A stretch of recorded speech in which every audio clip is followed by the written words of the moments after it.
seen this scenario so many times. I mean, so many times. I remember one that was really hilarious. I don't know when that was. I think it was in the 90s, mid to late 90s. The comet Schumacher-Levy was predicted to bang into Jupiter, and there was all this coverage in the, in television, popular press. It became an internet item in those years, and I remember that there were people on the island who were convinced that the world was going to come to an end. There were people that were putting aluminum foil in their windows. I mean, there were some hilarious things that were going on. I was never connected to all this kind of thinking. And from the time that I had my encounter in the late 80s, I've dealt with this many, many times. That is, I've experienced it many, many times. It's fear-mongering. And what this fear-mongering brings in terms of a perspective on the way in which the not-self world operates. I mean, the classic one now is 2012. I mean, you've got this incredible 2012 paranoia. You've got all of these people who are convinced that, gloom and doom is on the way, that the world is going to come to an end, that it's all going to blow up in a moment, and they're actually hoping for it. I mean, this is the thing that is so extraordinary when you think about it, is that it's not just simply the fear-mongers, the ones who, publicize it as, the apocalypse is next door and it's going to happen immediately. And it does frighten people. There's no question about it. The not-self is very open to intimidation and fear. And there's all of this rumor-mongering goes flying around on the internet now. With the internet the way it is in this era, these kinds of things, they just spread like wildfire. And rumors and,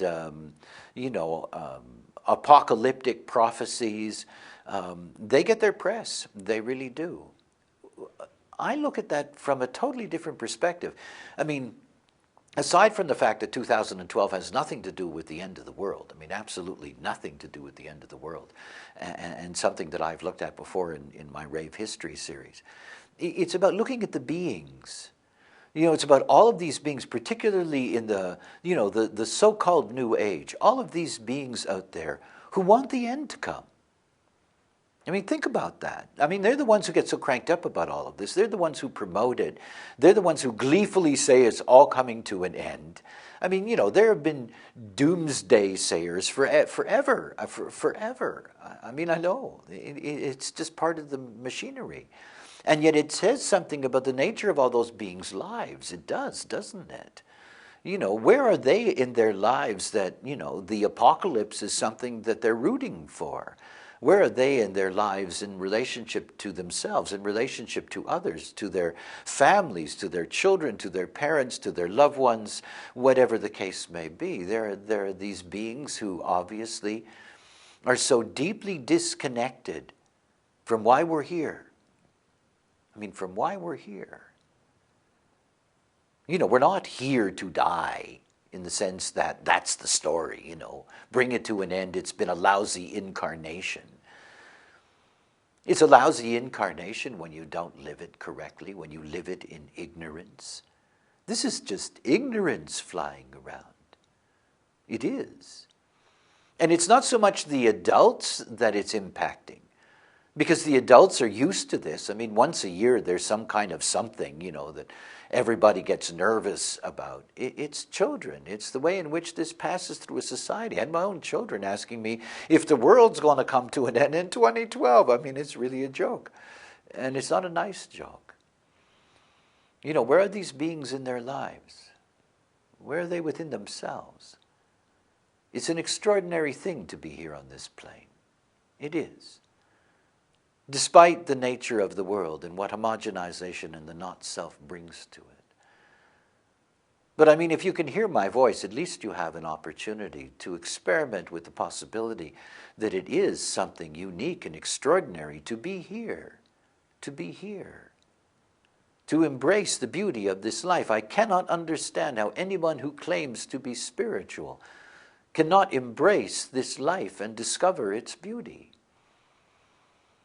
I mean, there is nothing but deep hypocrisy out there. So forget about the doomsday scenarios and think about what really matters. What matters is your life. It's not about what the great forces are doing or what the program is playing. It's about your life and whether this time on this plane, in this incarnation, is going to be something that is worthwhile. And it's not a difficult task.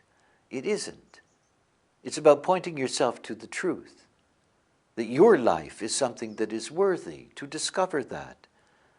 It is not a life to be thrown away so easily in the dream of destruction.